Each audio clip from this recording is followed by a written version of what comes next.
Oke, assalamualaikum teman-teman. Di video kali ini aku mau sharing tentang pertanyaan yang lumayan sering ditanyakan melalui DM Instagram aku, yaitu, Kak, gimana sih pengalaman operasi sesar sebanyak 3 kali? Ya, aku memang melalui operasi sesar sebanyak 3 kali dengan jarak anak yang lumayan berdekatan.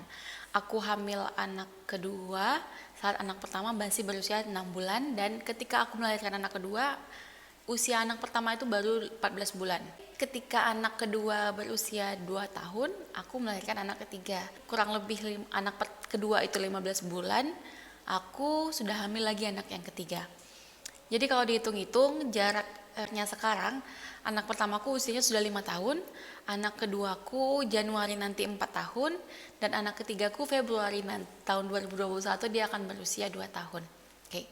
Sebelum aku cerita lebih lanjut, teman-teman silakan subscribe dulu ya. Oke, jadi pengalamanku melahirkan sesar dengan jarak anak yang berdekatan ini cukup challenging ya. Cukup cukup banyak dikomentari orang juga ketika mereka tahu aku hamil lagi dengan melalui operasi sesar sebelumnya.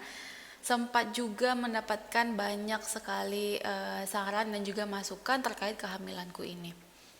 Salah satu komentar yang paling menyeramkan yang aku dapatkan adalah, kok nggak KB sih gitu.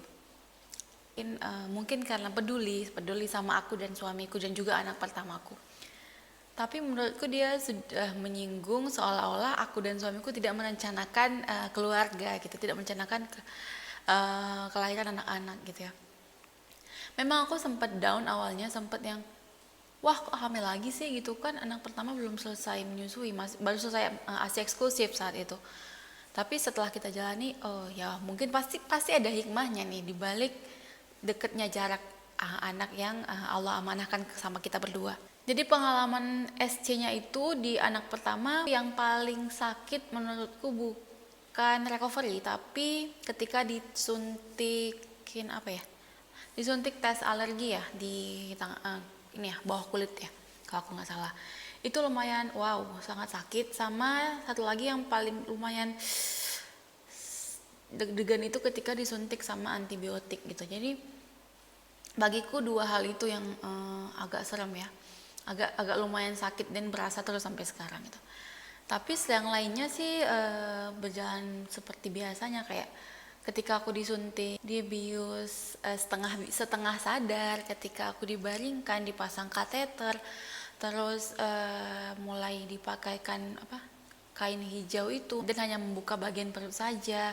Dokternya ketika aku sedang dibedah itu, dokternya bertanya hal-hal yang lucu, jadi aku nggak kaget.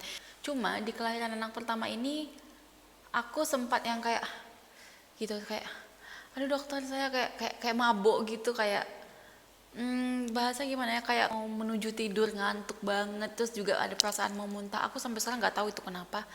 Cuman si dokter anestesinya ini kayak ibu sadar ya, ibu bareng kita ya gitu. Aku nggak tahu maksudnya kenapa, cuman ini yang aku rasakan. Ketika anakku juga mau dikeluarkan, dia kayak lumayan kesusahan, jadi dokter lumayan kayak menggoncang-goncangkan perutku supaya bisa keluar anaknya.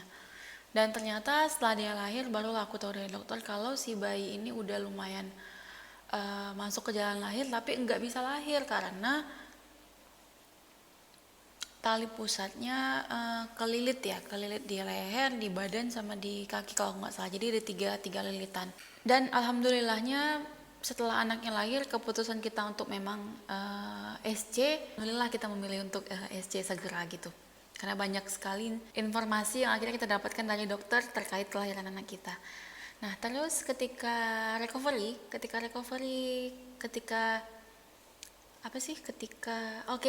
biusnya mulai habis, itu kan lumayan kayak ada yang meletup kayak tep gitu ya, mulai dari kaki terus ke paha juga, dan terakhir itu ke daerah perut tuh mulai berasa tuh kayak gitu, kayak nyes gitu, kayak baru ada yang hilang kayak gitu ya, kayak mau megang pun kayak aduh gitu, kayak gitulah pokoknya. Nah terus ketika udah habis biusnya, kita boleh boleh setengah duduk tapi belum boleh duduk karena masih pakai kateter. Terus juga kita udah bisa miring kiri kanan karena menyusui bayi ya.